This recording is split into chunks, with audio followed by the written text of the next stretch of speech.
Alright YouTube, how you doing? Welcome back to the channel. First day of June. Happy June to everyone out there. It is Thursday, June 1st, and we have a smaller than usual MLB slate to jump into today. But still, we're going to go through each and every game. I'm going to give you my lean or leans on the games. We'll go through it, but all my final plays, those are going to end up in the pinned comment, and I update that throughout the day. Guys, we're coming off yet another 0.11 unit profit night. Thank you to the Minnesota Twins. We had the Rays and Cubs under 9. Kind of had to sweat that out, actually. The Padres money line, they blew that. They only have 1-0, and all of a sudden they blow it. Padres and Marlins over 8.5. That was a tough pick right there. Twins money line and Mariners money line, those looked good. And then we had Clark Schmidt over 4.5 hits allowed. We posted that as a YouTube short. That comes up short. No pun intended. But again, just like yesterday or 2 days ago, we come in here with a 0.11 profit night in terms of units. So we'll take it. Not that great. Pretty much middle of the road, picking up a 1/10 of a unit. But I'd rather that than be in the red, right? So let's go ahead and jump into today's slate. Again, smaller than usual slate, so this might be a quicker video than normal, but that is all good. We are playing the hand that we are dealt. Let's jump into it, guys. Before we do, hit that subscribe button, hit that like button as well, and go ahead and comment your favorite pick of today, and we'll go ahead and throw in the ride of the day with it. So use that hashtag ride of the day with your favorite pick. I'll be jumping on board with one person's play in the comments, and you guys get a shout out in the next video, win or loss. We celebrate it if you guys do catch the dub. If you lose, we might throw in the womp womp and we have to broadcast the loss. But nonetheless, guys, play at your own risk. And also, we are going to be traveling. I'm going to be in Philadelphia for the weekend. So I think we're going to be able to get out a video, from the normal setup tomorrow. But after that, we might have to do some makeshift videos like we did through Memorial Day weekend. But nonetheless, we're going to try and get those videos out. Let's go ahead and jump into the first game here. We got Toronto taking on Milwaukee. Milwaukee getting a 4-2 win yesterday. Toronto did win game 1 of this series. Kevin Gausman on the mound for the Blue Jays today, if you're wondering why they're minus 190 favorites. 3-3 with a 3.03 record ERA. I don't think that record is really indicative of how good this dude is. On the Brewers side of things, Freddie Peralta 5-4 with a 4.64 ERA. In his last 3 starts, he has 2 losses and 1 win. He's letting up some decent runs. Even in his last start, he only pitched 2 1/3, let up 4 runs against San Francisco with a 3.9 whip. Kevin Gausman, on the other hand, looking good, looking strong as always. Did get a win in his last game against Minnesota. 5 1/3 pitch, 1 earned run with a 1.6 whip, which is but 8 strikeouts there. Minus 190 does not really, tickle my fancy at all, but I kind of like Toronto on the run line today. They're an up and down run line team. I'm not going to say they're really a run line wagon or anything like that, but for some even odds, I do think that this is going to be a good spot. Both teams so far have won by 2 or more runs in this series. I don't expect that to change heading into today, so I'm going to lean towards Toronto minus 1.5 because I think it's a good Toronto spot with Gausman on the mound. I don't love the minus 190 money line odds, so that I kind of check off right away. So I'm going to lean towards Toronto winning by at least 2 runs here on the run line. We're looking at a total of 8.5 runs. I'm going to lean towards the under here. I don't think that becomes a final play. These offenses obviously at times can go off. This Toronto offense scored 20 runs earlier this year. They have the talent, right? But do they do it consistently? Neither one of these offenses do. So with 2, Freddie Peralta, good pitcher. Kevin Gausman, really good pitcher. I do think that they can keep these offenses in check. I'm going to lean towards the under. All right, Mets, Phillies. Mets have taken 2 against the Phillies thus far here. 2-0 in game 1 of the series. 4-1 yesterday. On the mound for the Mets, we have Max Scherzer. 4-2 with a 3.54 ERA. Taijuan Walker on the mound for the Phillies. 4-2 with a 5.57 ERA.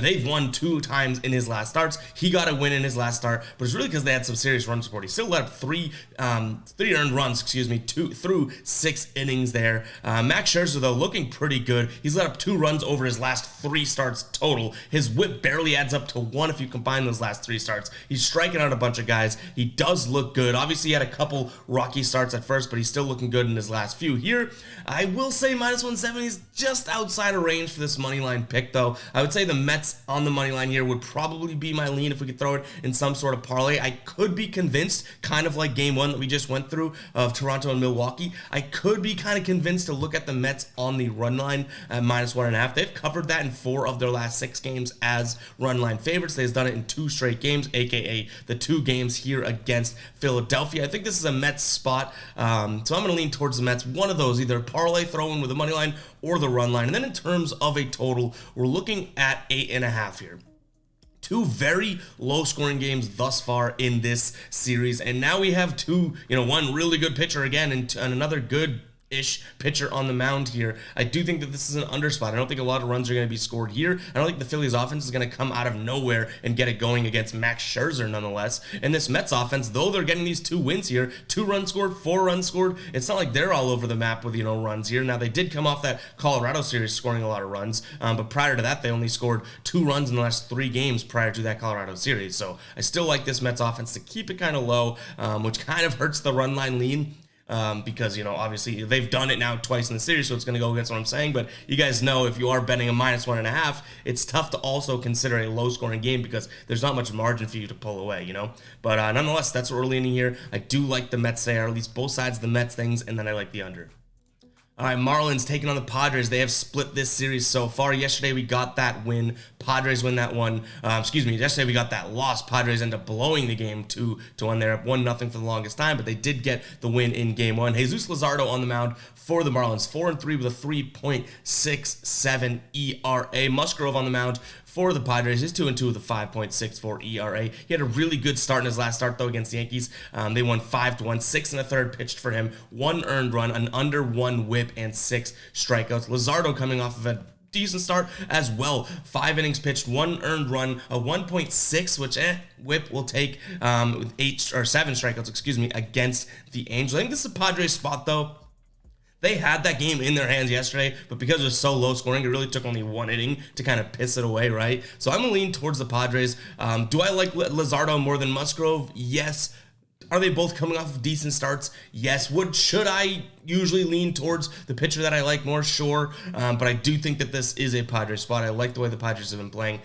We actually pulled the trigger on a final play for the over last game as well, which is finished with 3 runs. So that was a tough pick. But I do think that this is a Padres spot. I think this is going to be a type of series that, they bounce back and forth, which means it is the Padres' turn now. And I like Musgrove on the mound for them enough to pull the trigger. If it was someone else in their pitching staff that, I don't really like, maybe like Ryan Weathers or something, even though I think he got the win in game 1 of the series, I'd be like, all right, I'm going to lean towards Luzardo. But nonetheless, I'm going Padres. And then in terms of the total, I'm an idiot. I'm a loser. I'm going over yet again. I think that this Padres offense is there. I just don't think that they played well yesterday. So maybe I'm crazy. I'm going to lean towards the over.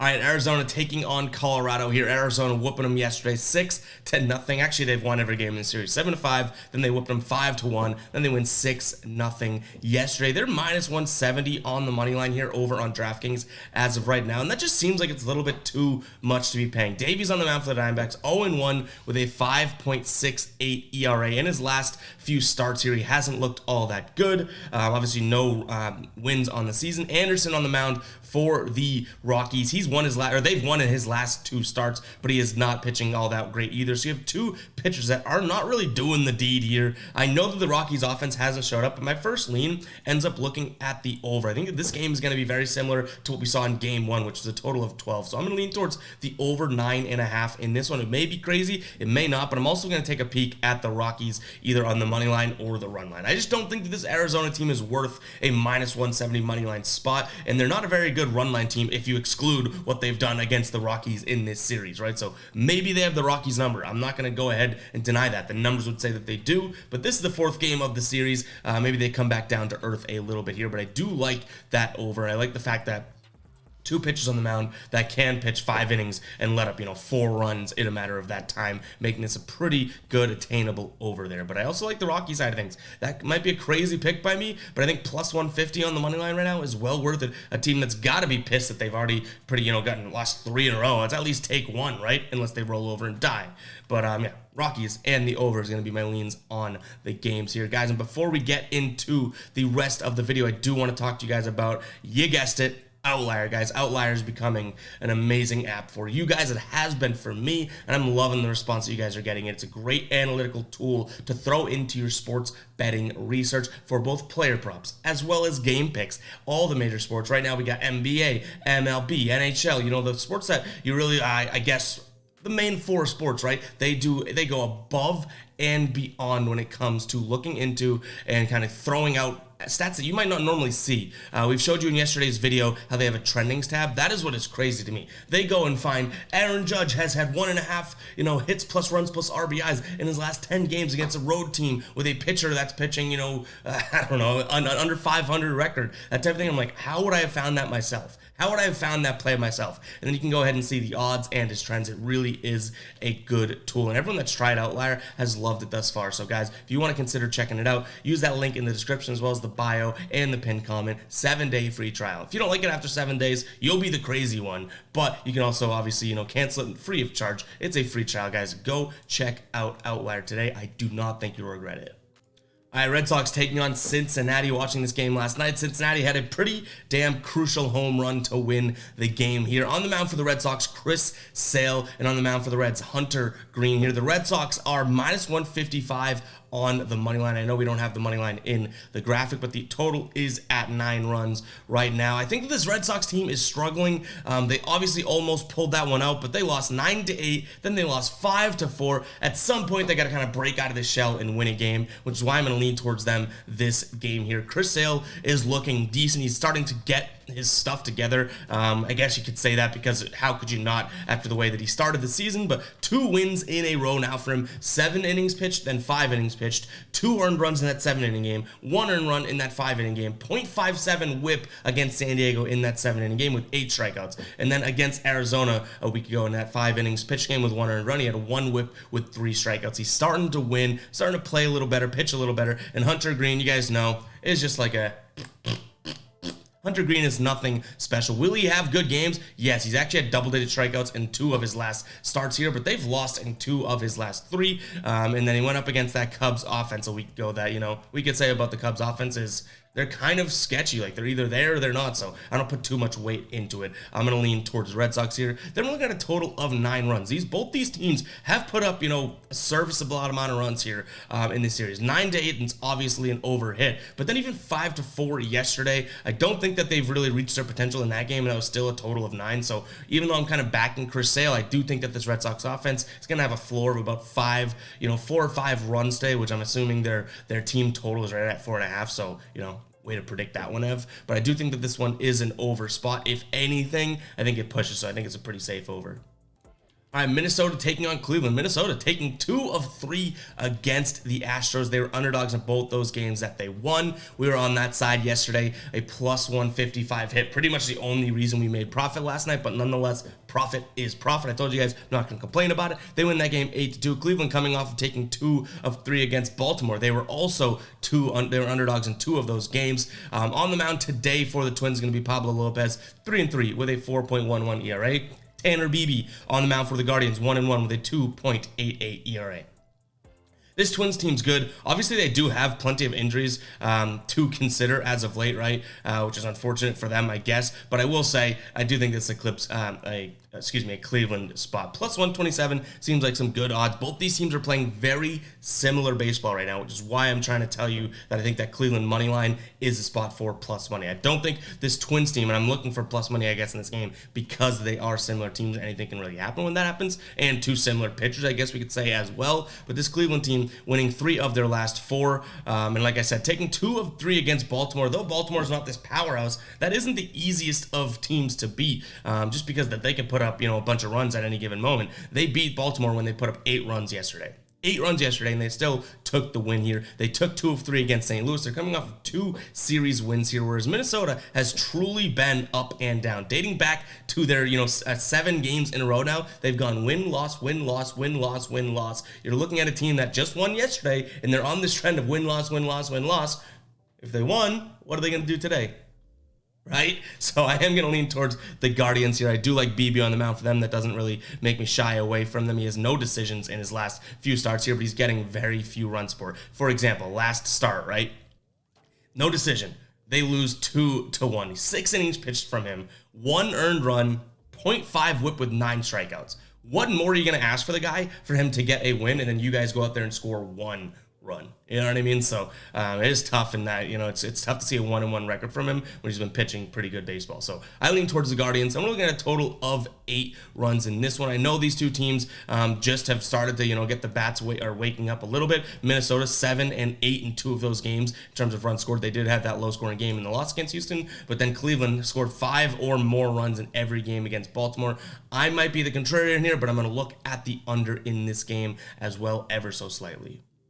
All right, though it is blank on the graphic, we do now have odds for this game. Houston minus 185 favorites here at home. The total is sitting at 8.5 runs. Valdez on the mound for Astros. He's 5-4 with a 2.38 ERA. Reed Dietmer's on the mound for the Angels here, 0-4 with a 4.93 ERA. This one is a tough one because I like Houston. They're coming off the loss. They obviously have some injuries as well. This Angels team, I've told you all year long, I feel like they're overrated, but they did take 2 of 3 against Chicago, and they were underdogs in every single one of those games in that series.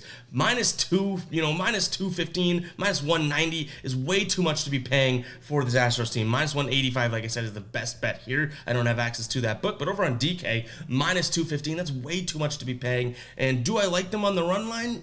Maybe. I guess I lean towards Houston because I do think this is a Houston type game, but you can tell by my voice I don't really love this spot. If anything, I'm going to take a peek at the over 8.5. I think that both these teams can put up 4 runs, especially the way they're playing as of late. Obviously, Houston having a bad outing last game, only scoring 2 runs, but prior to that, let's go through their last 5 games prior to last game. 5 runs, 6 runs, 10 runs, 5 runs, and 5 runs. And then for the Angels here, 6 runs, 3 runs, and 12 runs in the last game. Obviously, that low-scoring 3-run won't help us, but I do think that they're going to put up a decent amount of runs. I'm not afraid of either of these pitchers, though I think Valdez is a good pitcher, and he's pitched really well in his last 2 starts. Those are 2 starts against Oakland, so I'm not putting all that much weight into it. So I lean towards the over, and then a slight lean towards Houston, probably, I guess, on the run line, but I don't really love that all that much.